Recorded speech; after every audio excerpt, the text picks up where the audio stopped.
Welcome friends. Technology live channel में आप लोगों का स्वागत है। आज हम देखेंगे द आर्डिनो प्लेटफॉर्म इस कोर्स का क्लास 2 यानी कि द आर्डिनो डेवलपमेंट बोर्ड। ये लेक्चर हिंदी में होगा। तो चलिए फर्स्ट स्लाइड देखते हैं। तो आर्डिनो बोर्ड, पिछले लेक्चर में हम बताए थे आर्डिनो बोर्ड क्या होता है। अगर वो लेक्चर आपने नहीं देखे तो प्लीज़ जाके देख लीजिए, चैनल में ही है। तो ये आर्डिनो बोर्ड ये क्या करता है, ये हम किसी प्रोग्राम को लिखते हैं, प्रोग्राम को ये एग्जीक्यूट करता है। तो ये इसका जो दिया हुआ है लाल लाल में लिखा हुआ, ये इसका मेन कंपोनेंट्स है। हालांकि सभी तो काम में आता है, मगर कुछ कुछ लिखा हुआ है, कुछ कुछ लिखा हुआ नहीं है। आगे जाते जाते हम बताएंगे कि इसका काम क्या है। तो जैसे कि ये देखिए, यूएसबी प्लग है, एक्सटर्नल पावर सप्लाई है। तो इसका जो मेन मेन कंपोनेंट्स है, इसके बारे में हम देखेंगे। चलिए, तो पहले हम देख लेते हैं पावर और रीसेट, ये वाले बटन्स और कंपोनेंट्स के बारे में। तो जैसे कि ये रीसेट बटन है। अब रीसेट बटन क्या करता है, अगर आर्डिनो में कोई कोड एग्जीक्यूट हो रहा है तो उस कोड को पहले से चलाने के लिए, मतलब एक शुरू से चलाने के लिए ये रीसेट बटन का यूज होता है।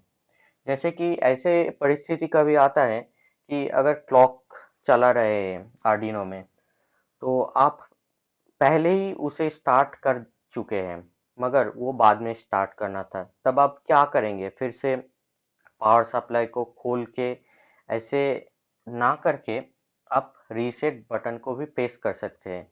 उससे क्या होता है कि वो प्रोग्राम दोबारा से शुरू हो जाता है, वो भी शुरू से।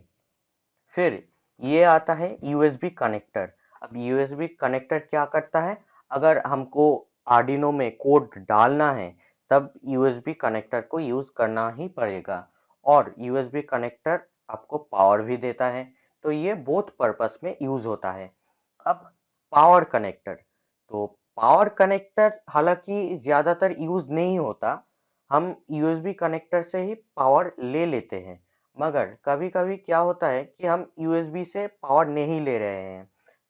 ऐसे जगह जैसे हम आर्डिनो को लैपटॉप या कंप्यूटर से जोड़कर काम नहीं कर रहे हैं, उसका कोड अपलोड कर दिए हैं, अब बाहर कहीं पर उसको इस्तेमाल करना है, तब हम पावर कनेक्टर का यूज कर सकते हैं। इसके मदद से हम आर्डिनो को पावर सप्लाई करते हैं। तो चलिए नेक्स्ट स्लाइड में। अब इस स्लाइड में बताया गया है इनपुट आउटपुट पिंस के बारे में। तो इनपुट आउटपुट पिंस के बारे में अभी थोड़ा जनरलाइजेशन करके ही बताऊंगा, थोड़ा जनरलाइज्ड आइडिया ही दूंगा। जब पिन डायग्राम के बारे में बताऊंगा, क्योंकि वो थोड़ा टाइम लेगा, इसीलिए उसमें हर पिन को हम देखेंगे। मगर इस पिन डायग्राम में अगर देखते हैं तो अब हम क्या देखेंगे कि जैसे ये वाला पिन, इस वाले पिन को कहते हैं, ये सारा पिन को कहते हैं डिजिटल इनपुट आउटपुट पिंस। क्योंकि इस पिन के मदद से, इस पूरा ग्रुप के मदद से हम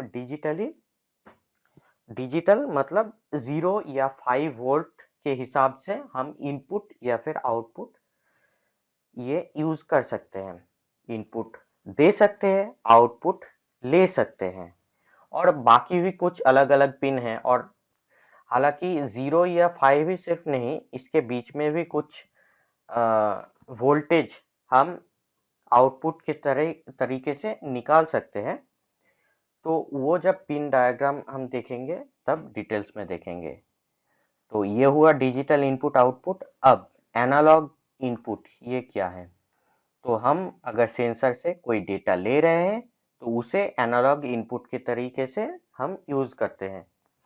जैसे कि आप मान लीजिए एक टेम्परेचर सेंसर है LM35, उससे कुछ डेटा ले रहे हैं, तो वो तो 1 2 3 4 ऐसा कुछ वैल्यू नहीं देगा।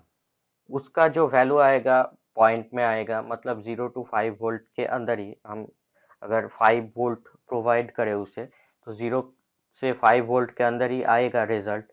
तो उसी को वो पॉइंट में लेगा, तो उस एनालॉग वैल्यू को रीड करने के लिए ये एनालॉग इनपुट यूज होता है।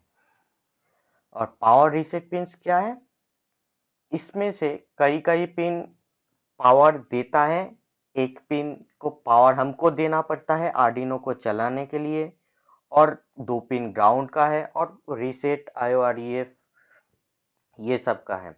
रीसेट इस वाले स्विच का जो काम है वही हम रीसेट इस पिन से कर सकते हैं। ठीक है, तो चलिए फिर नेक्स्ट स्लाइड देख लेते हैं।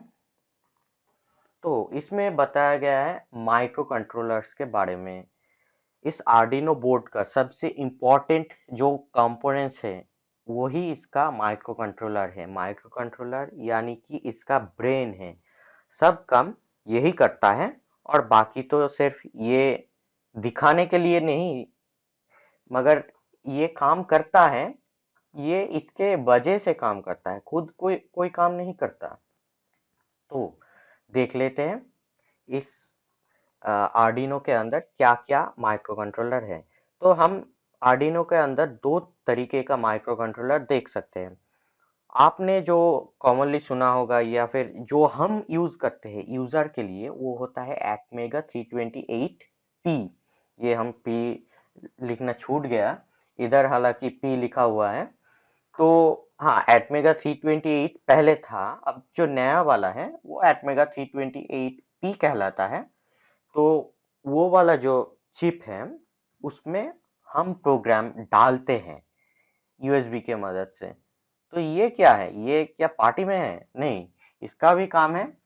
ये क्या करता है, ये हमारे लिए एक्सेसिबल नहीं है, हम इसको चला नहीं सकते। मगर ये क्या करता है, ये यूएसबी को रीड करता है, यूएसबी से रीड करता है।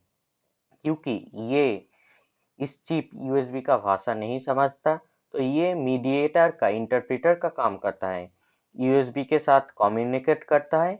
यूएसबी जो बता रहा है ये सुनते हैं, सोचते हैं, और इसको कन्वर्ट करके इसको बताते हैं। और ये एटमेगा 328P अगर कुछ इनपुट देना चाहे तो ये इनको बताते हैं, ये एटमेगा 16U2 को, ये फिर यूएसबी को बताते हैं, और हमारे लैपटॉप या कंप्यूटर स्क्रीन में सीरियल मॉनिटर में हम उसे देख सकते हैं। तो इसका काम मीडिएटर की तरह है। तो चलिए अब इन दोनों का तो जनरल एक व्यू हो गया कि क्या करता है। अब नेक्स्ट स्लाइड में चलते हैं। तो अब देखते हैं अदर कंपोनेंट्स, मतलब इन लास्ट जो तीनों स्लाइड था उसमें ज्यादा जो इम्पोर्टेंट कंपोनेंट्स था वो तो हो गया कवर। तो अदर कंपोनेंट्स के अंदर आता है जैसे ये सभी इम्पोर्टेंट कंपोनेंट्स हैं, मगर इसको अदर कंपोनेंट्स के अंदर क्यों पढ़ते हैं? क्योंकि वो उस कैटेगरी में नहीं आता, जैसे कि पावर की कैटेगरी में, या फिर वो एक एक कैटेगरी बनाए थे ना हमने, वैसे कैटेगरी में नहीं आता, इसलिए हम अदर कंपोनेंट्स के अंदर पढ़ रहे हैं। ठीक है, तो 16 मेगाहर्ट्ज क्रिस्टल ऑसिलेटर, यही वो मतलब आर्डिनो को जो क्लॉक प्रोवाइड करते हैं, जो टाइम प्रोवाइड करते हैं, हम कुछ काम करते हैं वो होता है एग्जीक्यूट, तो इसी के मदद से होता है। यही आर्डिनो को पल्स प्रोवाइड करते हैं इसका काम करने के लिए। तो ये एक बहुत इंपॉर्टेंट कंपोनेंट्स हैं। ये सब कंपोनेंट्स जो है ना, 0.1 म्यू एफ कैपेसिटर, ये सब लगता है इसको हमको पढ़ने का उतना ज्यादा जरूरत नहीं है, ये वाला इम्पोर्टेंट नहीं है। ये आप जान लो कि ये वोल्टेज रेगुलेटर क्या करता है, इसमें से या इसमें से कोई भी अगर ज्यादा वोल्टेज भी आ गया तो ये रेगुलेट करता है उसको, और कांस्टेंट 5 वोल्ट सप्लाई देता है। यही इसका काम है। लीनियर रेगुलेटर भी बोलते हैं इसको, वोल्टेज रेगुलेटर भी बोलता है। पावर ऑन एलईडी, मतलब अगर आर्डिनो को हम ऑन करें, इसको पावर दे, तो ये ऑन हो जाएगा। ये एक तरीके का सिग्नल है कि आर्डिनो अब चालू है। ये एलईडी रजिस्टर एलईडी के लिए रजिस्टर प्रोवाइड किया और कुछ नहीं। और यहाँ पर दो और चीज दिखाया नहीं गया है, जो है ये वाला पिन। ये देखिए, ये 6 पिन है, 1 2 3 4 5 6। और इधर भी 6 पिन है।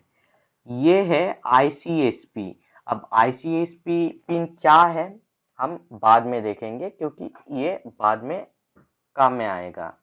अगर आप आर्डिनो के ऊपर मतलब खुद का कुछ इम्प्रूव करना चाहे तब काम में आएगा।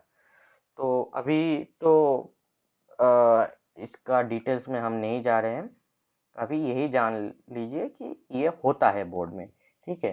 तो ये इस तक था हमारा लेक्चर। तो पूरा लेक्चर देखने के लिए धन्यवाद। आपका दिन शुभ हो।